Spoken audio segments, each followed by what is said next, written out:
নমস্কার বন্ধুরা, ডলি রন্ধনশালা সবাইকে স্বাগত। আজকে তোমাদের সাথে শেয়ার করব কোনো রকম জলের মাপ ছাড়া স্পেশাল মশলায় বাসন্তী পোলাও রেসিপি। অনেকেই বাসন্তী পোলাও রান্না করতে চায় না অনেক ঝামেলার জন্য। আমি আজকে যেভাবে রান্নাটা করেছি, তোমরা যদি এইভাবে রান্না করো তাহলে কিন্তু নো ফেল। তাছাড়া পোলাওটা বানানোর জন্য দোকান থেকেও কিন্তু আর মশলা কিনতে লাগবে না। আমি যেভাবে রান্নাটা করেছি এইভাবে যদি একবার টিপসগুলো ফলো করো, তোমরাও কিন্তু ঝটপট খুব সুন্দরভাবে পোলাওটা বানিয়ে নিতে পারবে। আর এই রেসিপিটা বানানোর জন্য আমি এখানে 300 গ্রাম বাসমতি গোবিন্দভোগ চাল নিয়েছি। এবার আমি চালটাকে খুব ভালোভাবে পরিষ্কার করে ধুয়ে নেব। 3 থেকে 4 বার জল পাল্টে চালটাকে আমরা খুব ভালোভাবে ধুয়ে নেব। বন্ধুরা, পোলাওটা আমি যেভাবে বানিয়েছি ঠিক এইভাবে যদি তোমরা বানাও তাহলে কিন্তু দোকানের স্বাদ আর গন্ধ দুটোকেই কিন্তু হার মানিয়ে দেবে। তাই রেসিপিটা কেউ কিন্তু স্কিপ করে দেখো না, শেষ পর্যন্ত আমি রান্নাটা কিভাবে করেছি সেটা কিন্তু তাহলে মিস হয়ে যাবে। এবার আমি চালের মধ্যে অল্প একটু ফুড কালার দিয়ে দিলাম। আমি এখানে ফুড কালার ব্যবহার করেছি, তোমরা চাইলে কিন্তু এখানে হলুদ গুঁড়োও ব্যবহার করতে পারো। এবার আমি ফুড কালার আর চালটা একসাথে খুব ভালোভাবে মেখে নেব। কোনো রকম ঝামেলা ছাড়া স্পেশাল মশলা বানিয়ে পোলাও যে এত সুন্দরভাবে বানানো যায় তোমরা কিন্তু না দেখলে বিশ্বাস করবে না। তাহলে চলো রেসিপিটা আমি কিভাবে বানিয়েছি এবার সেটা দেখে নেওয়া যাক। আমি বেশ কিছুটা জল আগে থেকে কড়াইয়ের মধ্যে গরম হতে বসিয়ে দিয়েছিলাম। জলটা বেশ ভালোভাবে ফুটে উঠেছে। এবার আমি গ্যাসের ফ্লেমটা একেবারে লোতে রেখে এই ফুটন্ত জলের মধ্যে আমি 1 চামচ রিফাইন তেল দিয়ে দিলাম। জলের সাথে অল্প যদি একটু তেল দিয়ে দেওয়া হয় তাহলে ভাতটা কিন্তু খুব ঝরঝরে হবে। এবার আমি এখানে দিয়ে দেব অল্প একটু দুধ। আমি 10 টাকা প্যাকেটের গুঁড়ো দুধ আগে থেকে গুলিয়ে রেখেছিলাম। এবার আমি দুধটাকে দিয়ে দিলাম, আর দুধটা কিন্তু অবশ্যই ব্যবহার করবে। আর এখানে দেখো আমি বেশ কিছু গোটা মশলা নিয়েছি। এখানে আমি 4-5টা নিয়েছি তেজপাতা, 5-6টা আমি লবঙ্গ নিয়েছি, আর 5টা আমি নিয়েছি এখানে এলাচ, আর 3 টুকরো ডালচিনি। এবার আমি এই সমস্ত গোটা মশলা জলের মধ্যে দিয়ে দেব। আর দুধটা কিন্তু অবশ্যই ব্যবহার করবে। দুধটা দিলে তাহলে পোলাওয়ের স্বাদ কিন্তু অনেক বেশি ভালো হয়। এবার আমি এখানে স্বাদ মতো লবণ দিয়ে দিলাম। যে কোনো মিষ্টি জিনিসে অল্প একটু লবণ দিলে সেই রান্নার স্বাদ কিন্তু অনেক বেশি ভালো হয়। তবে লবণের পরিমাণটা কিন্তু একটু বুঝে দিতে হবে। চাল আর জলের পরিমাণ বুঝে লবণটা আমাদের ব্যবহার করতে হবে। সব কিছু আমি একসাথে বেশ ভালোভাবে মিশিয়ে দিলাম। এবার আমি সমস্ত চাল জলের মধ্যে দিয়ে দেব। চালের সাথে ফুড কালারটা মেশানোর সাথে সাথে অনেকটা হলুদ দেখতে মনে হলেও ভাতটা হওয়ার পরে এতটা কিন্তু হলুদ ভাব থাকবে না। আমি এখানে ফুড কালার ব্যবহার করেছি। তোমরা যদি হলুদ গুঁড়ো ব্যবহার করো, ঠিক যতটা পরিমাণ আমি ফুড কালার ব্যবহার করেছি তার ডবল কিন্তু এখানে হলুদ গুঁড়োটা ব্যবহার করতে হবে। এবার আমি চালের সাথে জলটা নাড়াচাড়া করে বেশ ভালোভাবে মিশিয়ে দেব, আর ভাতটা ভালোভাবে হতে দেব। আর দেখো, চালের মধ্যে যে ফ্রুট কালার মেশানো জলটা ছিল এই জলটা কিন্তু আমি আর এখানে ব্যবহার করব না। এই জলটাকে আমি বাদ দিয়ে দেব। মিনিট 5-6 মতো আমি রান্নাটা করে নিয়েছি। এবার আমি একটু নাড়াচাড়া করে দেখে নেব ভাতটা হয়েছে কিনা। আমাদের খেয়াল রাখতে হবে ভাত কিন্তু খুব বেশি যেন নরম না হয়ে যায়। খুব বেশি নরম হয়ে গেলে তাহলে পোলাওটা কিন্তু ভালো হবে না। আমি আরও 3-4 মিনিটের মতো রান্নাটা করে নিয়েছি। 3-4 মিনিট পরে আমি দেখে নেব ভাতটা হয়েছে কিনা। ফ্যানটা বেশ অনেকটা কিন্তু গাঢ় হয়ে গেছে, তাই কিন্তু আমি এখানে আরও একটু জল দিয়ে দিলাম।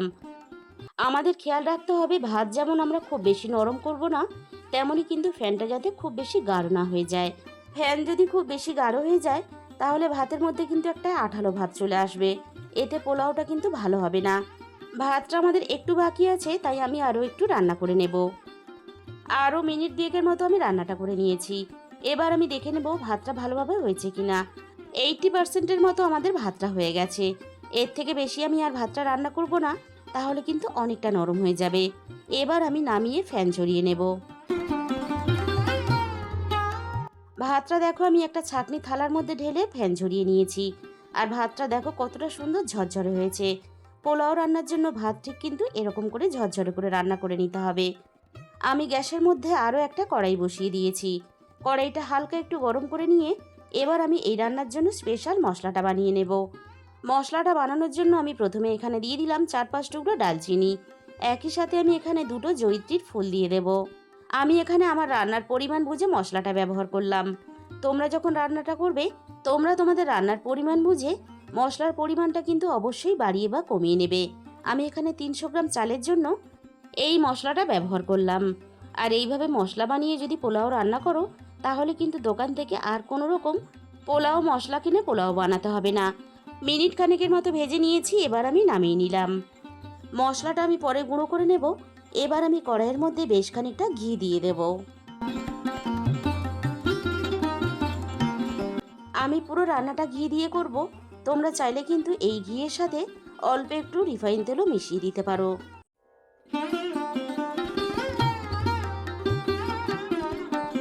এবারে আমি ঘিটা নাড়াচাড়া করে বেশ ভালোভাবে গরম করে নেব। এই রান্নার জন্য আমি বেশ কিছুটা কাজু বাদাম আর কিশমিশ আগে থেকে ভিজিয়ে রেখেছিলাম। এবার আমি গ্যাসের ফ্লেমটা মিডিয়াম টু লোতে রেখে কিশমিশ আর কাজু বাদামগুলো ভাজার জন্য কড়াইয়ের মধ্যে দিয়ে দিলাম। এবার আমি কিশমিশ আর কাজু বাদামটা হালকা একটু নাড়াচাড়া করে ভেজে নেব। তবে খেয়াল রাখতে হবে খুব বেশি যেন কাজু আর কিশমিশ ভাজা না হয়ে যায়। আমি মিনিট দুয়েকের মতো কাজু বাদাম আর কিশমিশটা ভেজে নিয়েছি। এবার আমি গ্যাসের ফ্লেমটা একেবারে লোতে রেখে সমস্ত ভাতটা দিয়ে দেব। আবারও বলছি বন্ধুরা, খেয়াল রাখতে হবে এই সময় কিন্তু গ্যাসের ফ্লেম একেবারেই জোরে দেওয়া যাবে না, তাহলে কাজু বাদাম আর কিশমিশটা নিচে থেকে লেগে পুড়ে যাবে।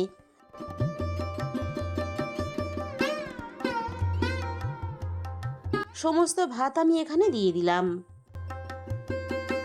এবার আমি সবকিছু একসাথে নাড়াচাড়া করে হালকা হাতে ভালোভাবে মিশিয়ে দেব।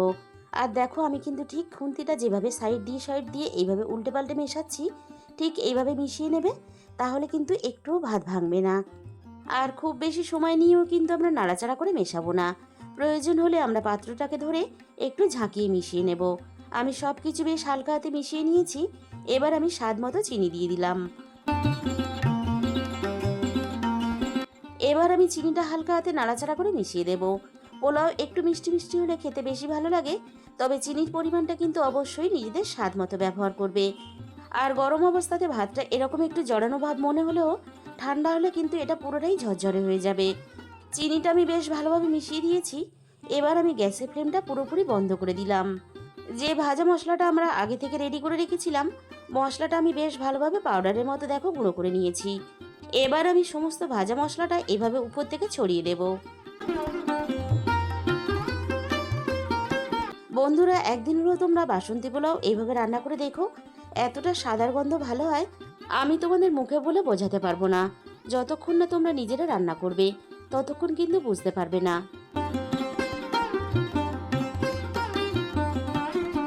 মশলাটা আমি হালকা হাতে নাড়াচাড়া করে ভালোভাবে মিশিয়ে দিলাম।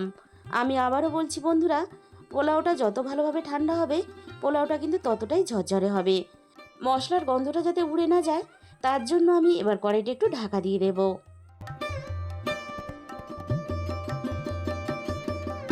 বন্ধুরা, রেসিপিটা যদি তোমাদের ভালো লেগে থাকে তাহলে বাড়িতে একদিন হলেও বানিয়ে দেখো।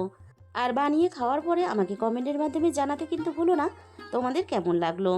তাহলে বন্ধুরা, আজকের এই রেসিপিটা ভালো লাগলে ভিডিওতে একটা লাইক করে দিও, আর নিজেদের বন্ধুদের মধ্যে শেয়ার করে দিও, আর কমেন্টের মাধ্যমে জানিও তোমাদের কেমন লাগলো। আর যে সমস্ত নতুন বন্ধুরা এখনও পর্যন্ত আমার চ্যানেলটা সাবস্ক্রাইব করনি, এরকম নতুন ঘরোয়া সহজ রেসিপি পেতে আমার চ্যানেলটা সাবস্ক্রাইব করে আমার পাশে থাকার অনুরোধ রইল। তার সাথে সাথে পাশে থাকা বেল আইকনটা ক্লিক করে অল করে দিও, তাহলে আমি যখনই কোনো নতুন রেসিপি আপলোড করব সবার আগে তোমার কাছে পৌঁছে যাবে। আজকে তাহলে এই পর্যন্ত।